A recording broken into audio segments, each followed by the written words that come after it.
올려드리겠습니다. 귀한 찬양 감사드립니다. 우리 지휘자 선생님 혼자만의 고백이 아니라 오늘 예배하는 신가족 여러분 모두의 귀한 고백이 되어진 줄 믿습니다. 오늘 이 시간에 같이 우리 주제 또 회복 캠페인 같이 한 번씩 선포해 보도록 하겠습니다. 시작. 주여 이제 회복하게 하소서. 예배를 회복하겠습니다. 기도를 회복하겠습니다. 사랑을 회복하겠습니다. 가정을 회복하겠습니다. 사명을 회복하겠습니다. 아멘. 우리 베드로후서 3장 8절의 말씀 우리 세 번 천천히 우리 선포해 보도록 하겠습니다. 사랑하는 자들아, 주께는 하루가 천년 같고 천년이 하루 같다는 이 한 가지를 잊지 말라. 사랑하는 자들아, 주께는 하루가 천년 같고 천년이 하루 같다는 이 한 가지를 잊지 말라. 사랑하는 자들아, 주께는 천년이 하루가 천년 같고 천년이 하루 같다는 이 한 가지를 잊지 말라. 아멘. 그래요, 여러분들 이런 귀한 말씀들을 계속해서 묵상하시고 만판에 새기실 수 있길 바랍니다. 오늘 말씀의 제목은 십자가는 새로운 길을 여는 능력이다. 십자가는 새로운 길을 여는 능력이다 라는 제목으로 하나님 말씀 증거하도록 하겠습니다.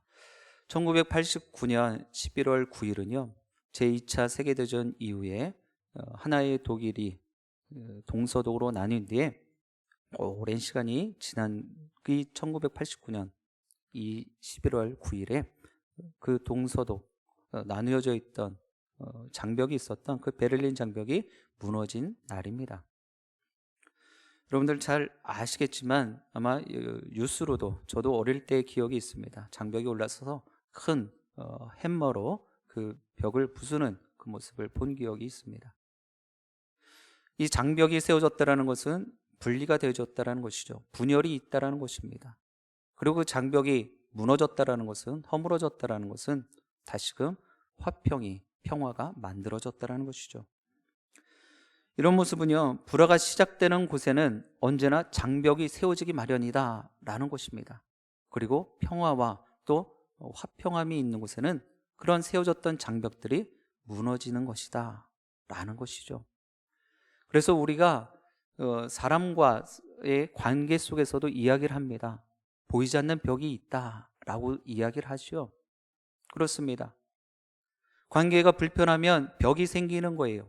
그러나 관계가 화목하면 그러한 벽이 있을 리가 만무하겠죠.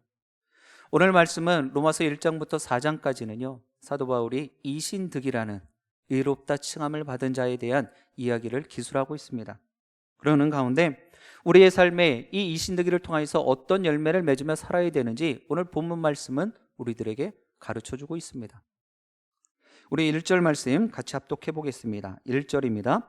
그러므로 우리가 믿음으로 의롭다 하심을 받았으니 우리 주 예수 그리스도로 말미암아 하나님과 화평을 누리자. 아멘.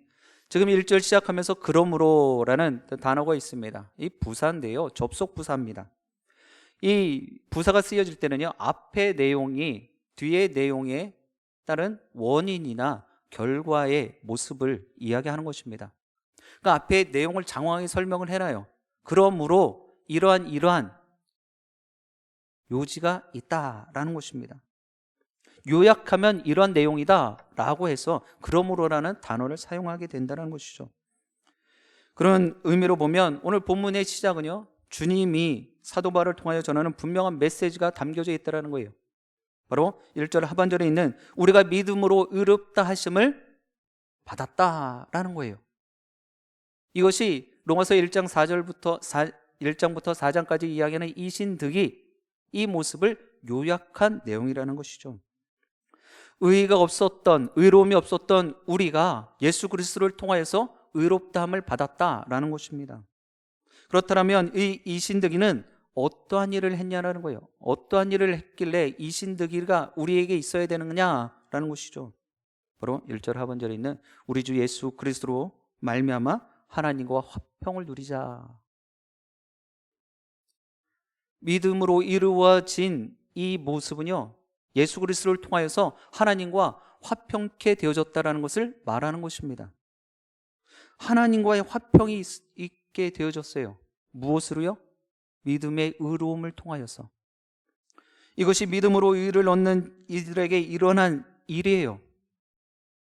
이것을 더 자세히 기록한 것이 바로 신약 에베소서 2장 14절의 말씀입니다. 우리 같이 합독해 보겠습니다. 그는 우리의 화평이신지라 둘로 하나를 만드사 원수된 것 곧 중간에 막힌 담을 자기 육체로 하시고. 아멘. 에베소서 2장 14절 말씀 그대로예요. 하나님과 사람 사이에 죄로 인해서 벽이 만들어졌단 말이에요. 장벽이 있었어요. 넘을 수 없는 벽이 있었어요. 그런데 그것을 예수 그리스도가 십자가에 못 박혀 죽으심으로, 십자가의 그 짐을 지심으로, 자신의 육체가 허물어짐으로 그 벽도 허물어졌다는 것입니다. 그리고 하나님과 사람을 화평케 하셨다는 것이죠. 바로 이 일을 예수 그리스도께서 십자가에서 하셨다는 의미입니다. 그러므로 십자가는 분열을 화평으로, 둘을 하나로, 또한 원수를 친구로, 막힌 관계를 열린 관계로 변화시키는 능력임을 믿으시길 바랍니다. 이것이 십자가의 능력이에요. 평화란 무엇을 얻어서 오는 것이 아닙니다. 관계가 회복되어지면 평화가 만들어지는 거예요. 이러한 조건들이 갖춰지면 화평이 오고 평화가 만들어질 것이다. 아니요. 관계가 회복되어지면 되는 문제입니다. 뒤집어 말하면 과거의 하나님과의 우리의 관계는 어떠했습니까? 오늘 본문 10절에서도 이야기를 하고 있어요. 원수였어요. 원수. 자, 앞절에 말씀드렸죠. 벽이 생겼다는 건 어떤 의미예요? 분열되어져 있다는 거예요. 관계가 소원한 모습이다라는 거예요. 뭔가 마음에 맞지 않는다라는 거예요. 벽이 생겼다는 것은. 그런데 지금 하나님과 나와의 관계는 원수였단 말이에요. 그러니 얼마나 더 힘들었겠습니까? 그런데 하나님의 독생자이신 예수 그리스도가 이 우리의 죄를 대속하기 위해 십자가에 달려 죽으심으로 하나님과 우리 사이에 화목함을 이루어 주셨다는 사실이에요. 이것이 바로 복음입니다. 복음을 전하십시오라고 하면 어렵게 생각하시는 분들이 있어요. 그러나 결코 어렵지 않습니다. 여러분들이 믿고 있는 것이 바로 복음이에요. 독생자 예수 그리스도를 통해서 내가 죽을 수밖에 없는 죄인이었지만 이신 득의를 얻었고 의롭다함을 얻었고 그 뒤로 나는 하나님과 화목함을 이룬 거예요. 교제하게 되어졌단 말입니다. 인간관계에 있어서도 화평이 없으면 절대 안식할 수 없어요. 편할 수가 없단 말입니다. 여러분들 한번 생각해 보세요. 자녀가 집을 나갔어요. 그런데 내 삶은요, 모든 것이 갖춰져 있어요. 마음이 편하시겠습니까? 화평하시겠어요? 평화로울 수 있으시겠습니까? 아니에요. 그렇지 않아요. 또한 부부관계에도 마찬가지입니다. 화평함이 깨지면, 평화스러움이 깨져버리면은요, 그것이 계속해서 깊어지면 결국엔 나눠지는 거예요. 화평 없는 과정은 천국이 아니라 지옥이라 해도 과언은 아닐 것입니다. 왜 그렇습니까? 화평이 우리에게 진정한 안식을 가져다 주기 때문이에요. 나라와 나라 사이의 관계에서도 마찬가지예요. 그 화평함이 깨지면 어떻게 되어집니까? 전쟁 나는 거예요. 전쟁이 나면 우리의 삶은 어떻게 되어집니까? 혼돈이에요. 혼돈.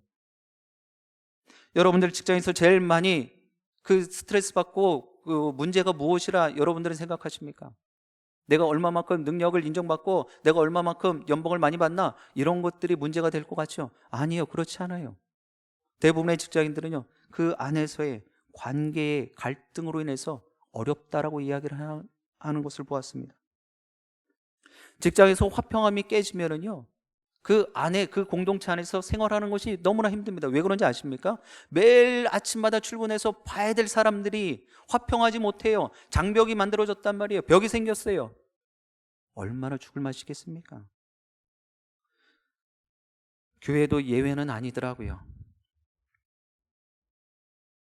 화평이 깨지면 교회의 은혜와 또 능력이 사라지게 되어져요. 왜요? 마음을 모으질 못하기 때문이에요. 합력하여 선을 이루지 못하기 때문이에요. 이 마음을 모으고 합력하여 선을 이루기 위해서 뭐가 되어줘야 되는 거예요? 장벽이 없어야 되는 것 아닙니까? 근데 그렇지 못해요. 교회 안에서조차도. 그래서 항상 시험에 들기 마련이에요. 평온한 어떤 것을 소유했기 때문에 되는 것이 아님을 여러분들 꼭 기억하시길 바랍니다. 관계가 회복되는 거예요. 관계가 회복되어지면 화평함을 이루게 되어지고 그 안에서 성령의 능력, 하나님의 은혜 충만함의 모습을 누릴 수 있는 거예요. 근데 교회 들어오셔서 제일 힘든 것이 뭐예요? 제가 직장생활 말씀드렸잖아요. 들어왔더니 보기 싫은 사람이 앉아있는 거예요. 담임 목사님 아무리 꿀송이 같은 말씀을 선포해줘도 고개를 착 들어서 보면 이 모습 만들어지는 거예요. 그럼 어떻게 되죠? 마음이 그때부터 화평이 안 되는 거예요. 마음을 다스릴 수가 없는 거예요. 울그락불그락 안에서 부하가 치미는 거예요.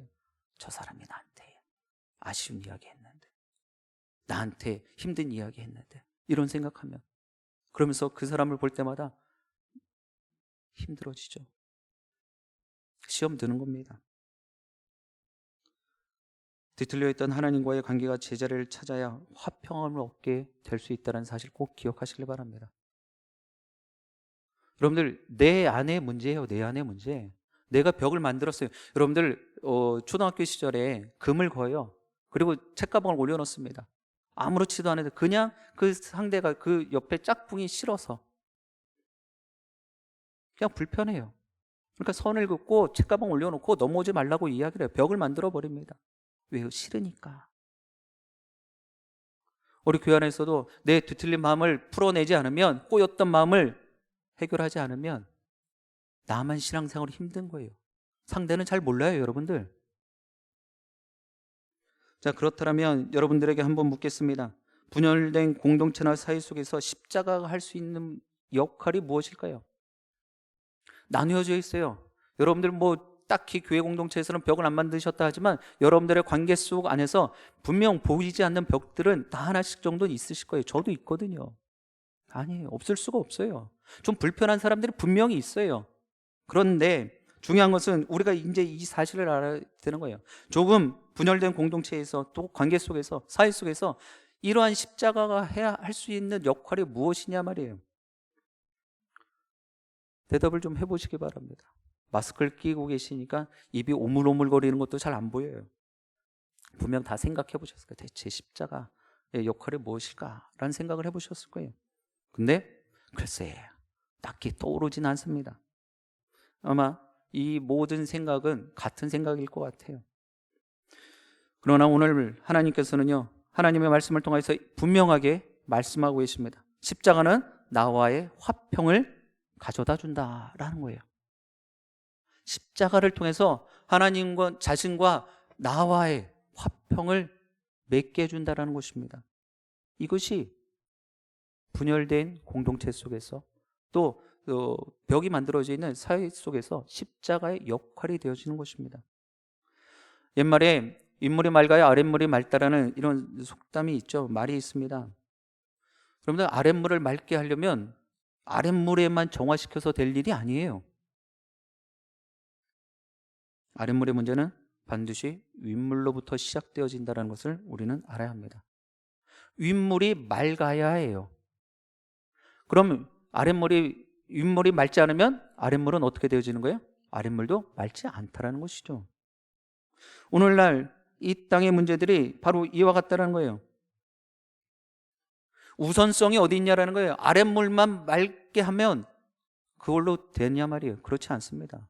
윗물부터 맑아져야 아랫물도 맑는 거예요. 이 땅이 추악하고 피폐해지고 파괴되고 쪼개지고 나누어지고 깨어졌다고들 많이 이야기하죠. 폐륜적인 모습들이 계속해서 보이잖아요. 내 아이들까지도 감금하고 폭행하고 고문하고 하는 학대의 모습들이 계속 보여지고 있죠. 여러분들, 이 원인은 어디서 찾고 계십니까? 다양해요. 어느 것 하나가 이유입니다, 원인입니다 라고 단정 지을 수 없는 이런 시대가 되어져 버렸습니다.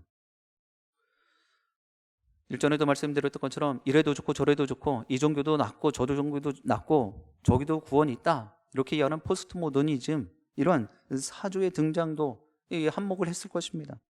이기심으로 자신만 좋으면 되고 자신만 아니면 된다라는 아주 안일한 생각도 이러한 생각을 갖게 하는 것일 거예요. 또 이 집단들의 이기적인 행태의 모습들도 분명히 있을 것입니다. 자신들만 이익을 만들어내면 된다는 거예요. 지금 뉴스에서 계속 나오잖아요. 자기들만 이익 보면 되는 거예요. 급변하는 세계화의 물결에 대처하지 못하는 모습들도 이런 안타까운 모습을 갖게 했을 것입니다. 그런데 깨어진 세상에 대한 세상의 분석은 마치 아랫물만 깨끗하게 정화시키면 된다라고 하는 그런 연구나 분석이 아닙니다. 중요한 것은 윗물을 맑게 해야 되는 거예요.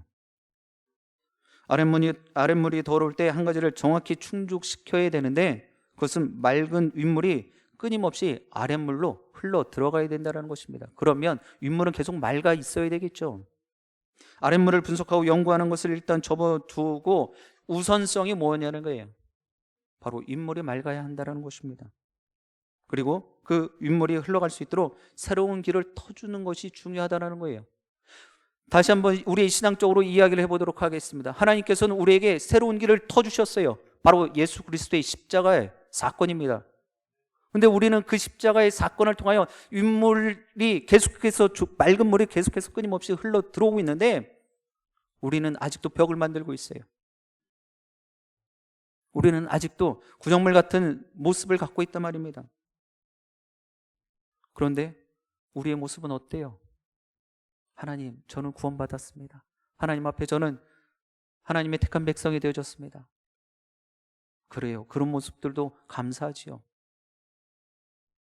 그런데 여러분들이 받은 은혜, 여러분들이 받은 구원의 기쁨과 감격 지금 어떤 모양으로 계시냐 말이에요. 여러분들의 10년 가운데 잘 담고 계실 줄 믿습니다. 그런데 중요한 사실이 있어요. 흘러가야지요. 여러분들 논농사를 경험하셨던 분들은 잘 아실 거예요. 모를 심기 전부터 논에다가 물을 대죠. 물을 채웁니다. 저수지에서부터 물길을 내든지 그 논 옆에 지나가는 물길을 틀어서 물꼬를 튼단 말이에요. 그래서 그 논에다가 물을 대는 거예요. 그런데 중요한 것은요, 아무리 그 논 옆에 아무리 그 저수지에 7수의 좋은 맑은 물이 있다 할지라도 우리가 물길을 내지 않으면 그 물이 내가 준비하는 그 논에 들어가지 않는다는 거예요. 하나님은 그 수고함도 대신해 주셨어요. 예수 그리스도를 통하여서 새로운 길에 그 물꼬를 터주셨단 말이에요. 우리 스스로 죄를 해결할 수 없으니까 예수 그리스도를 통하여서 우리의 죄를 다 대속하여 주셨단 말이에요. 그런데 그 받은 구원의 기쁜 감격, 여러분들 지금 어떻게 사용하고 계시냐 말이에요. 십자가 바로 하나님과의 사이에 이런 귀한 일들을 하고 있다는 것을 우리는 결코 잊어서는 안 됩니다. 새로운 물꼬를 터주어서 물이 흘러 들어오듯이 하나님과의 관계에 새로운 물꼬를 터주셔서 하나님의 은혜가 흘러 들어오고 있단 말이에요. 지금도 흘러 들어오고 있어요. 사랑하는 영신가족 여러분, 하나님과의 분열 장벽을 허무는 십자가, 하나님과의 화목과 화평을 이루는 십자가, 이 십자가만이 개인뿐만 아니라 우리 온 인류가 하나님과 평화할 수 있는 유일한 길임을 믿으시길 바랍니다. 오직 십자가만을 붙들고 하나님과 화평의 새로운 길을 열게 되길 주님의 이름으로 축복드립니다. 이게 새로운 길이에요.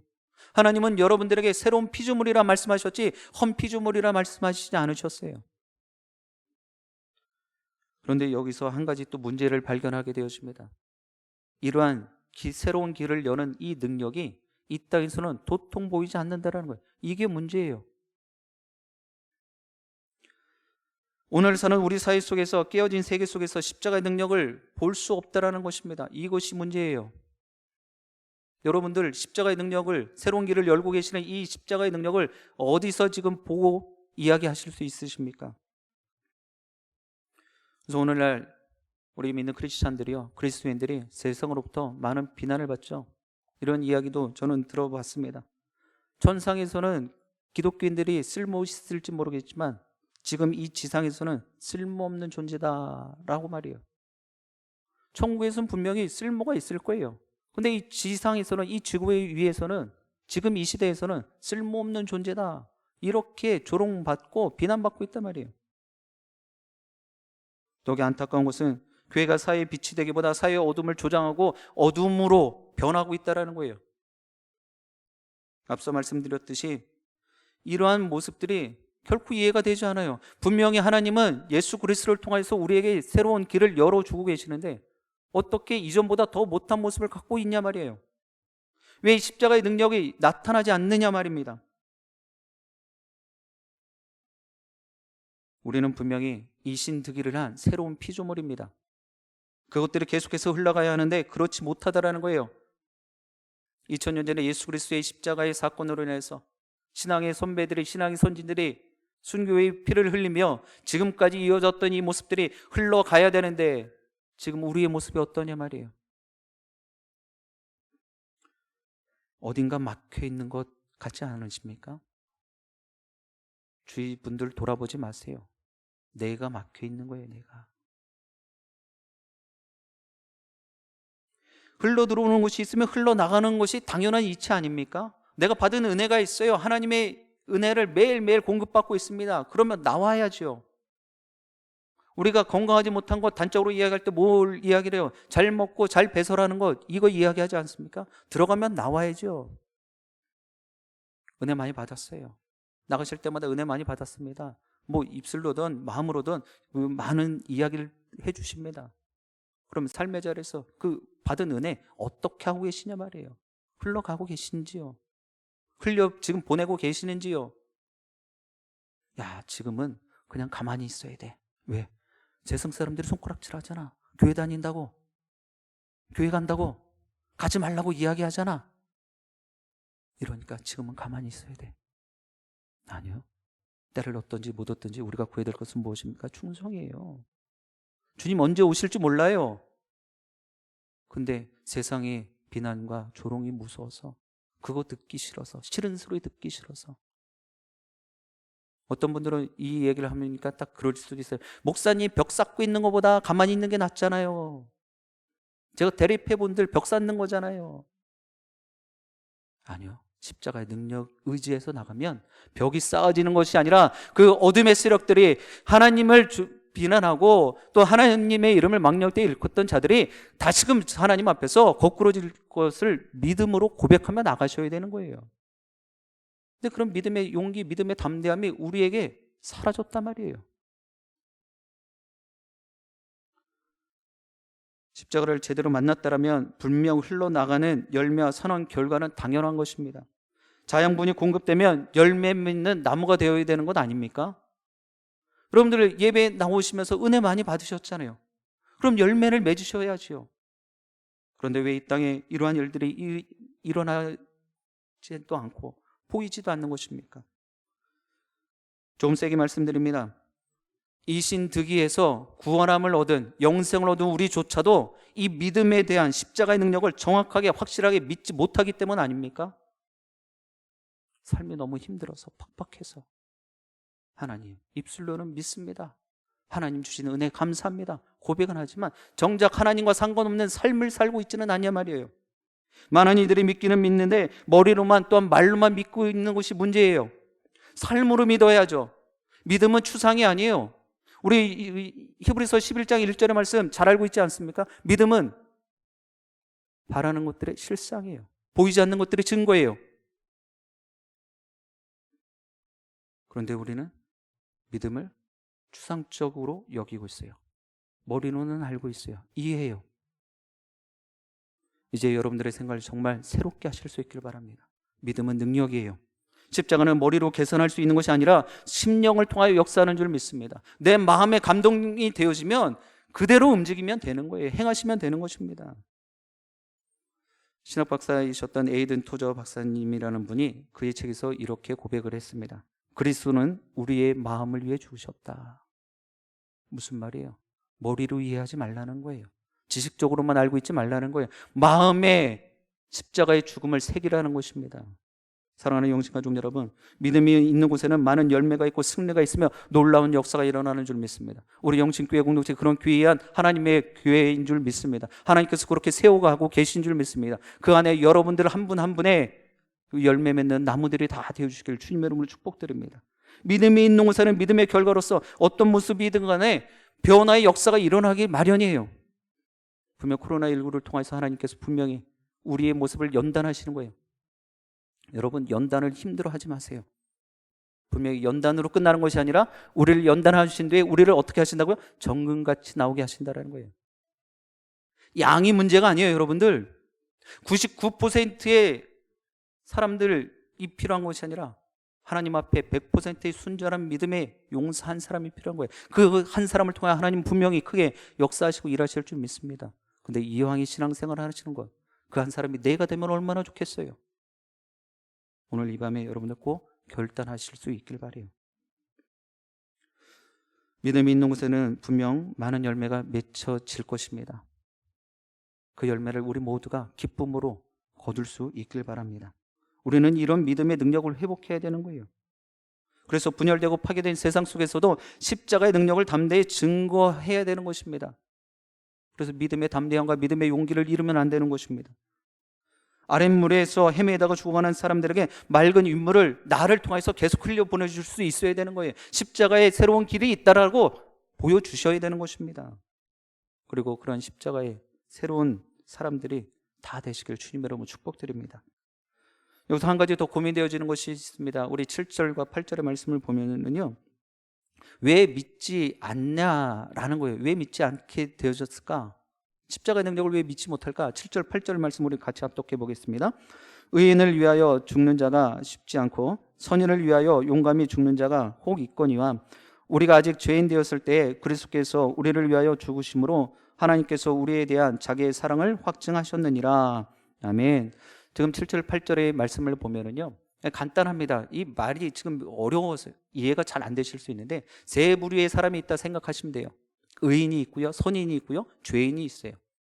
근데 의인의 모습 한번 생각해 보세요. 여러분들은 다 의인이지만 겸손함에 겸양지덕의 모습을 갖고 있는 줄 믿습니다. 근데 보통 세상 사람들의 난 의롭다라고 하는 사람들을 보면은요, 아쉬운 게 없는 거예요. 아쉬운 게 없습니다.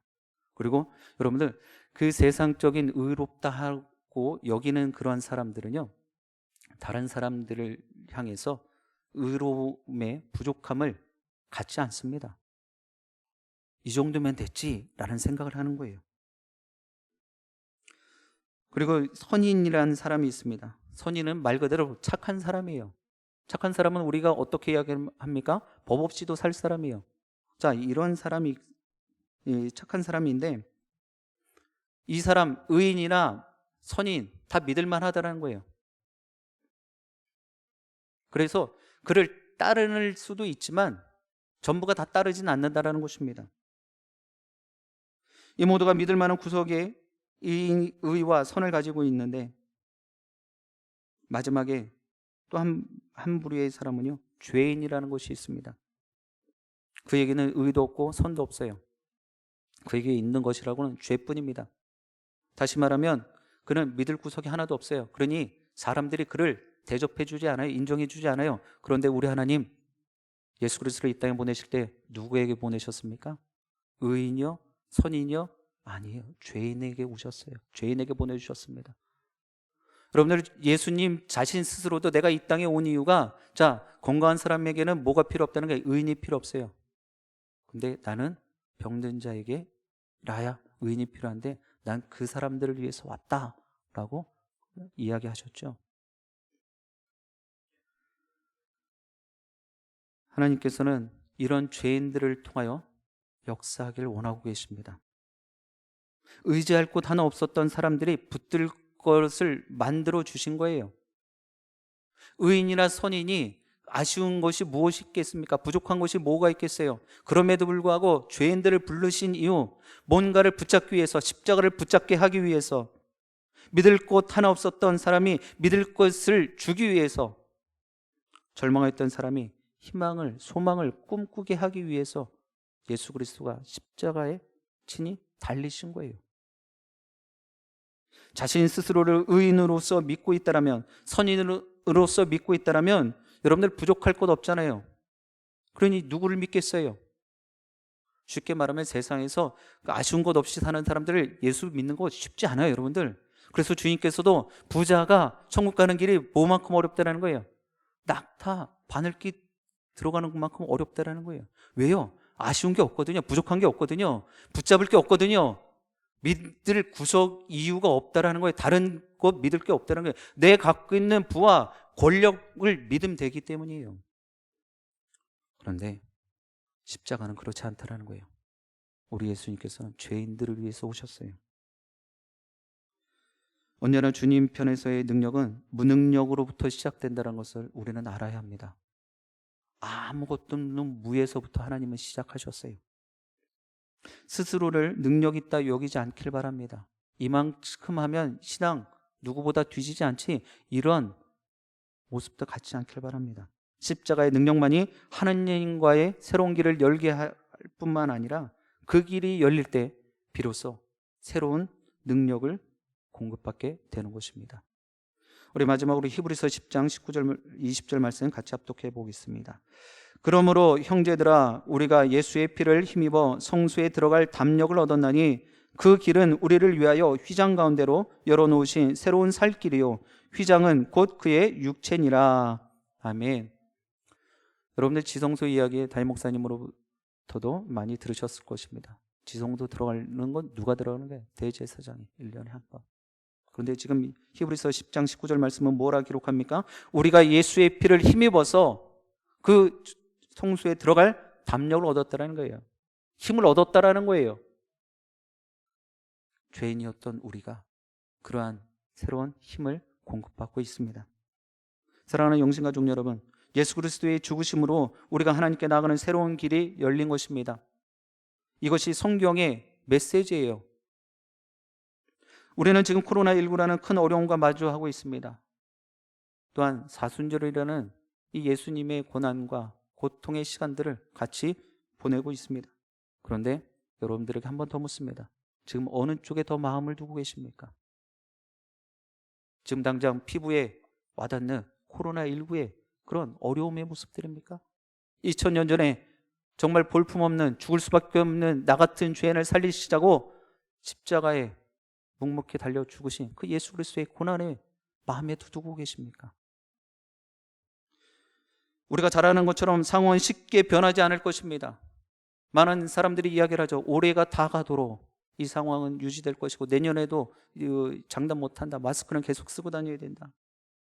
아마 정부에서는 계속해서 제재를 가할 수도 있을 것입니다. 그럼에도 오늘 주시는 말씀에 의지해서 십자가는 새로운 길을 여는 능력임을 꼭 믿으시길 바랍니다. 히브리서 10장 19절에서 고백하고 있는 우리가 성소로 들어갈 수 없는 정말 한낱 볼품없는 죄인 중에 죄인이었지만 예수 그리스도의 피를 힘입어 담력을 얻고 그 성소를 들어갔던 것처럼 이 어려운 상황 가운데서도 예수 그리스도의 십자가를 붙잡고 그 예수 그리스도의 십자가의 능력을 믿음으로 고백하며 새로운 길로 나가시게 되길 주님의 이름으로 축복드립니다. 그래서 그 십자가만을 단단히 붙잡으셔서 분열과 반목의 시대를 살아가는 세상에 여러분들을 통하여 하나님의 화목과 화평함을 여러분들 먼저 누리시고 또 그것을 아낌없이 증거하며 살아가시게 되길 주님의 이름으로 간절히 축원드립니다. 기도하시겠습니다. 죽을 수밖에 없는 죄인을 독생자 아들 예수 그리스도를 통하여 살리시고 영생을 주신 또 하나님의 백성 삼아주신 하나님 아버지, 오늘 주신 말씀에 의지하여서 다시 한번 도전하였습니다. 우리가 세상의 퍽퍽한 삶을, 고단한 삶을 살아내면서 십자가의 능력이 새로운 길을 연다라는 사실조차도 잊고 살았음을 다시 한번 주님 앞에 회개하오니 우리의 생각을 새롭게 하여 주옵시고 우리가 가는 길이 하나님께서 원하시는 길임을 믿음으로 고백하며 나가게 하여 주옵소서. 더기 바라고 원하기는 우리 영신교회 공동체 각인들의 심령마다 분명한 하나님에 대한 믿음의 사람들로서 확신을 갖고 십자가가 나의 구원세주이신 예수 그리스도를 붙잡는 그런 귀한 은혜의 모습이 있게 하여 주옵소서. 그러므로 이 사순절을 보낼 때 사모가 형편의 마음 뺏기지 않게 하시고 조금 더 집중하여서